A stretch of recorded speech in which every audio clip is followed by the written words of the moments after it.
Наш следующий докладчик Seth de Koning из Jaludo. Thank you. Welcome everybody. I'm Seth de Koning, founder and CEO of Jaludo. My presentation will be about successful flash games. First I'll give you a little overview and tell a little bit more about myself and about Jaludo. Then about market developments. Then after successful flash games based on my own experience and based on the Jaludo portals.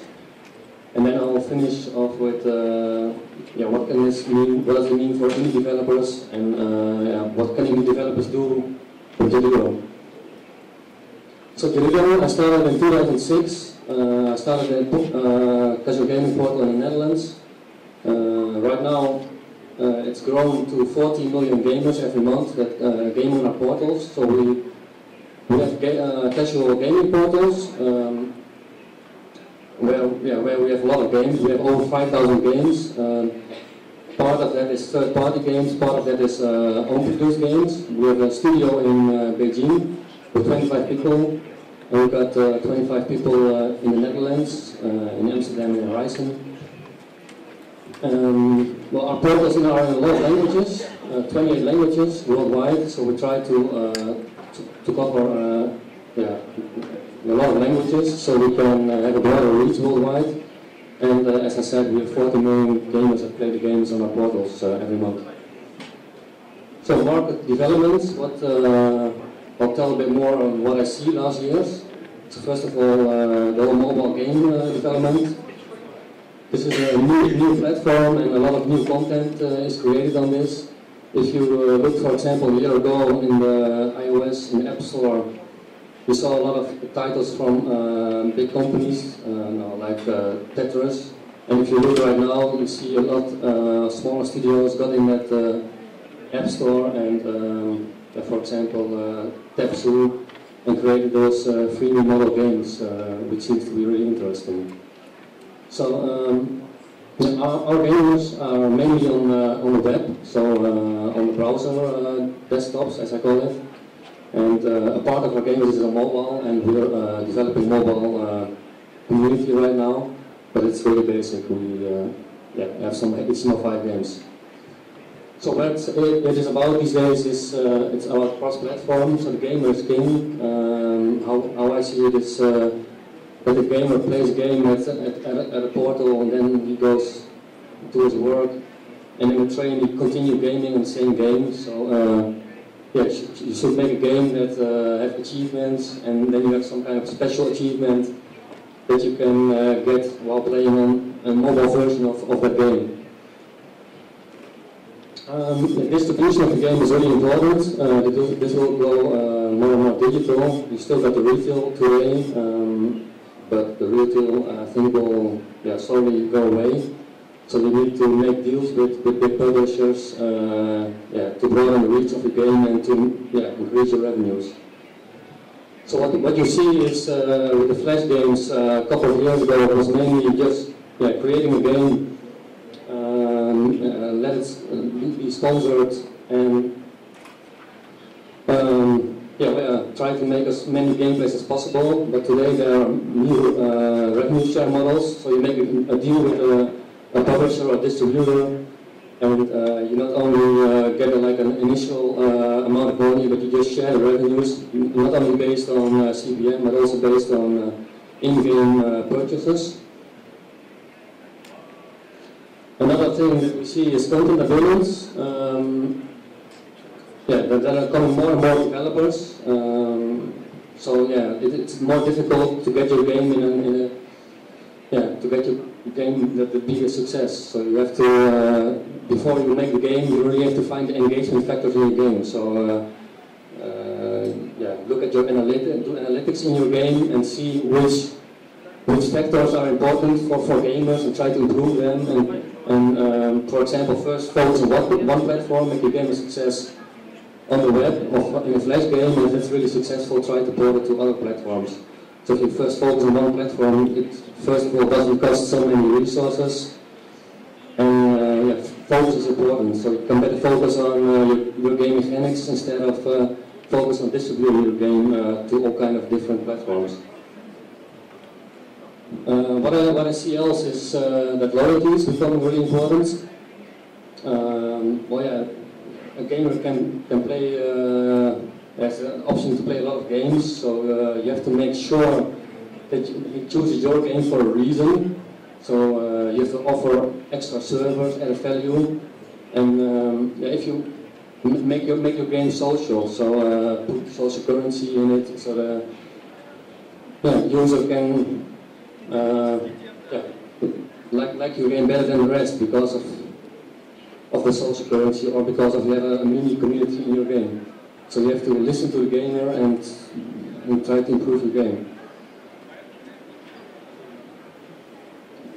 Well, yeah, what I just said is that the games become like mini communities. A lot of games, for example on iPhone, like the game High Noon, it's a game where you have to compete against other gamers in a live duel of some kind of a cowboy game. You have to shoot the other gamer, but it's live, so it's like a mini community within the game, and on that way, yeah, the gamer is more engaged in your game and more willing to play your game. So Jaludo is also building a new social layer on our platforms, so to also so that we will be able to publish games of developers that all have some kind of social features in it. What else did we see? Flash. Flash was really dominant before, but like last 2 years, we got a lot of different platforms coming up. And an example is Jaludo has a lot of mobile traffic on their portals. And right now we got some HTML5 games, but it's really difficult to develop because no big developer has yet paved the road for developers. So I think within 2 years HTML5 will become dominant probably, because a lot of developers will develop all kinds of plugins, so it will be more easy to develop your game. So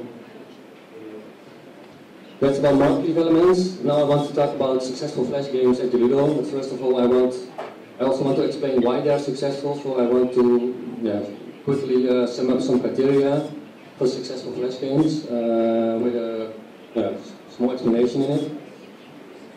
So with Flash games, the intro should be as short as possible. The casual gaming audience really is a quick judger. So if your intro is really long, it's a chance that the gamer is already gone away before he even sees the game is big. So also, if you think of advertising, it's better to do advertisements in the middle of the game instead of before the game, because in the middle of the game, it's more likely that the gamer already likes your game, is more willing to wait, and does appreciate your advertisement more than if it's before the game. Naming is really important. You should try to think of a unique name, and if you're a bit smart, also look at the SEO techniques, so that your game is being found in search engines.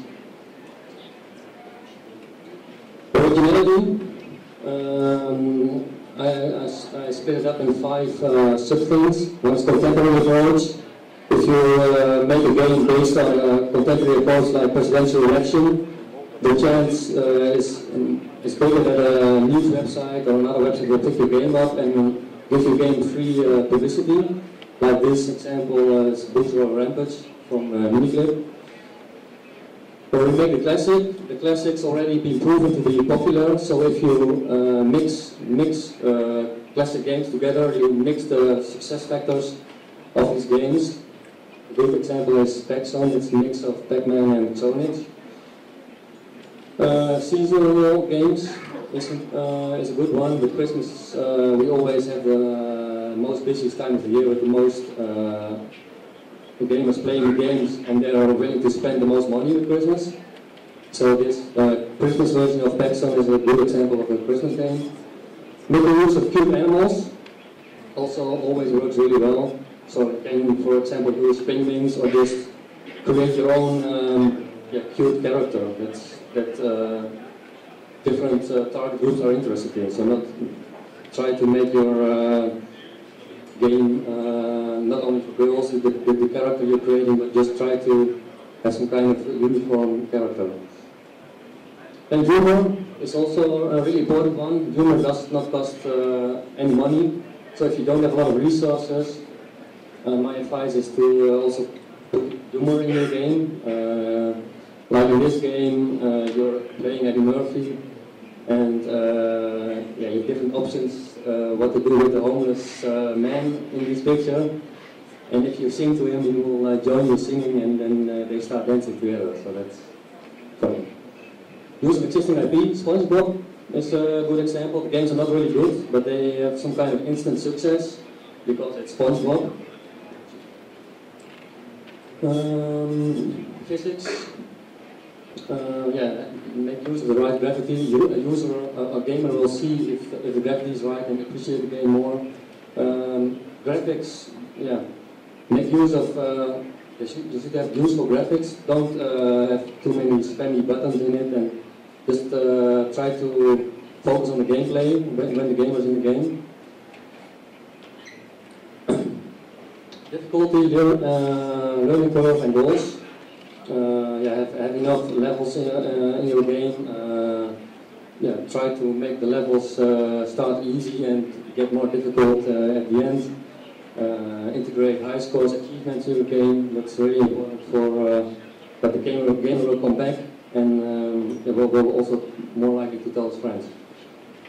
Use of mouse and keyboard. If you are in the game and you're using the game, you're playing the game with your keyboard. And if you're game over, you should still use your keyboard controlling the game, so don't let the user has to click on his mouse to start again. Music and sounds, it's a subjective thing, but yeah, I think it's really important for a game to be successful. What I can suggest is use some unknown artist in your neighborhood, then produce the music for a game, and therefore give him some credits for the music, and on the other end you have a cheap solution by getting music for your game. So now successful flash games at Jaludo. So I'll tell a bit more about which flash games are successful at our portals. So our audience is split up in every country or in every language in 3 portals. A Speelweiland concept, which are younger people, like younger than 16, a gangster concept that is 16 and over, and a married.com concept that are for mainly girls and moms. So I made a small selection. Yeah, this game is Buenos Sandals. It's already quite old, but still doing really well because it was the first game in this series of games.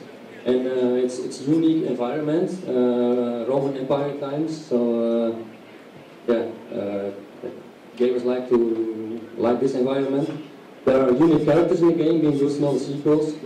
This company, Third Sense, made several sequels to the game. There's a good learning curve in the game, some funny elements. So I think that's yeah, there are enough levels, so the gamer can keep on gaming for a couple of hours, and yeah, I think that's the reason that this game is a success. Double Trouble is another famous game, licensed by Miniclip. I don't know the creator's name right now.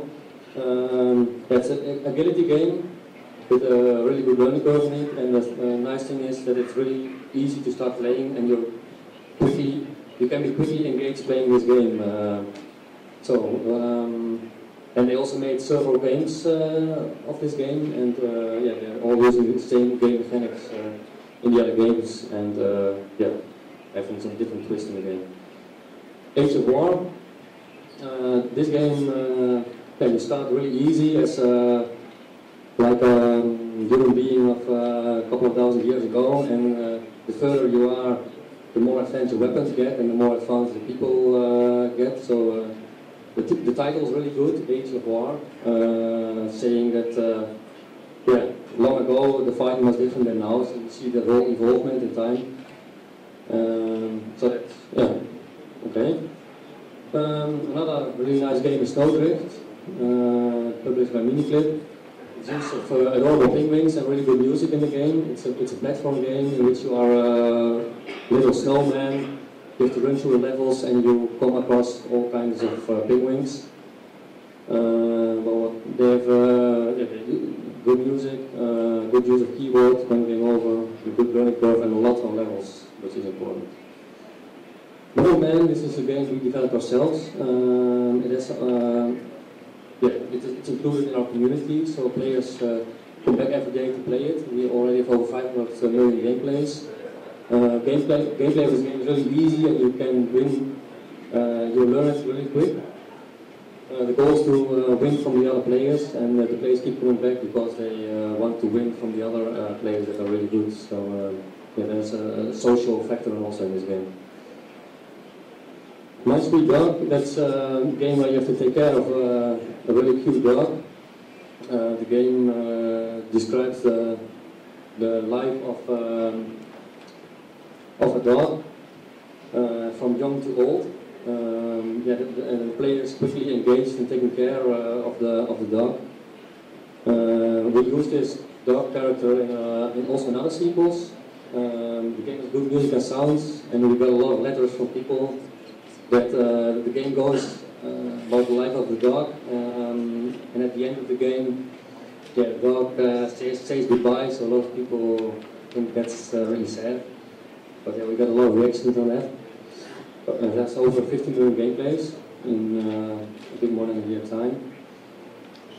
So, which trends do we see in Flash game development? I'll tell a bit more about it. Because what I said in the past, it was all about advertising of ads in your games. For example, use monthly ads in your game and try to make money on that. In the beginning, the earnings were not that high, but these days they're better, but it's still difficult to spread your game. It was about getting as much gameplay as possible, and it was all focused on the desktop browser, so on Flash web-based. What I see now is more and more in-game purchases, so you make direct money in your game.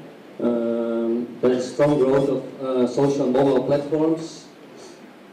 So for example, you first make a game in Flash, and after that you think about it, it's a success, okay, I should have ported to social or to mobile. So these days I think you have to think more of your game before you start making your game, okay, on which virtual items do we have to create money on, and really more result driven and more analytical insight in where you create your game. It's not just make a game and hope it will be a success. It's you think before, okay, what factors are in this game that can make this game a success. So if you do your research before you make the game. For example, you can use reports of it from, for example, multimedia. In this example, you can see that consumable items are purchased a lot, and you can see how much at the end the revenues are. So if you look at these schedules first, you can think of it when you build your game. This is what I said, that mobile is taking over desktop users. So it's important to think for which platform you want to create your game. So where do you have to look at when you make the decision? So first of all, look at the revenue possibility. At the iOS platform, the revenue possibility is much higher than at the Android platform. Look at fragmentation. So at Android platform there are more different screen sizes with all mobile devices than there are on iOS. And look at your distribution channel. So which publishers are you going to use to make a deal with? For example, for web at this moment you can use Jaludo, and make good decisions. Don't give a publisher an exclusive deal directly. You try to keep the IP rights for yourself and don't give them away. That doesn't work. So which technology to use? There are several technologies. You have HTML5, Unity, and Real Engine, but I think yeah, it's not that a lot of people say it's easy to port your game using certain software to port your game, for example, from Flash to iPhone. But you also have to keep in mind that what does it do with the CPU of the iPhone? Is the game optimized for that? And if you use HTML5, it's on a, let's say, higher scripting level. It's script, and a lot of things in Flash are more in C++, so the CPU can process that faster. So yeah, what I advise right now is for a really simple to port your game to mobile from Flash. But for simple games, you can use Air, but for more advanced games, when you want to use 3D, stage 3D, it's more likely to use Unity or Unreal Engine, which is quite advanced. Or what I also hear is that people make their own engine to port the games. But right now, Unity is more in advanced stage than and Adobe is. So yeah. What else? It's important to have lots of upgrades in your game. So what I should say is, develop your game, but maybe don't develop it for 100%, but for 80%, and then later add new features. We have more upgrades, so the user will see it and like your upgrades and give your application a higher rating. That just is tailored for web, but also for mobile. Do your analytics. So that means after you publish a game, don't go and produce another game, but look at the analytics, which things users like, which you don't like, try to improve them. Risk management. What I mean with this is try, let's say, one new thing at a time. Don't try and make a new game mechanics using new platform. Just focus on one new thing and try your chances on that instead of trying a lot of new things, because then you don't know where what the reason of the failures of your game. There can be a lot of things. If you just renew one thing of your game, it's better, because then you can focus on that and see where exactly where it's going wrong. Last thing on the slide is execution versus ideas. Maybe it's a bit for bigger projects, but you can have a lot of good ideas, but in the end, in my experience, what counts is execution. So you should really be looking after your team, not just if you have the idea, okay, this is the idea, just make it, and at the end of the cycle, you just look, okay, what's the result? And then you get a bad result, but that's because you didn't look carefully enough after your team.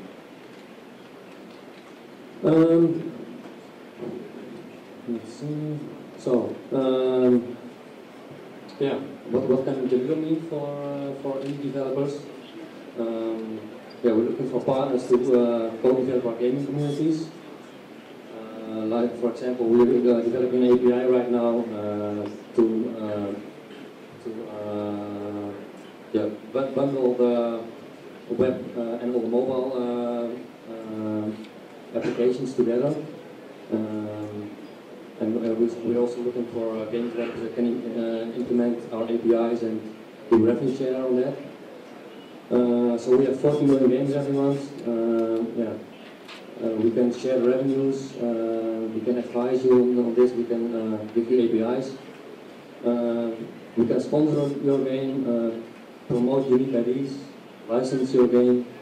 We can help you with a lot of stuff, so just contact me if you want to know more about this. And one other new thing, I'm always looking for the best technique. So, it's nice to develop a technique with an external developer together. So if someone has, for example, specific knowledge, we can combine that knowledge and therefore have a better end product, which is also good. That's about it. If there are any questions, please feel free to ask. You can contact me at this email address or on LinkedIn or Facebook. У нас буквально пара минут на вопросы. Благодарим докладчика.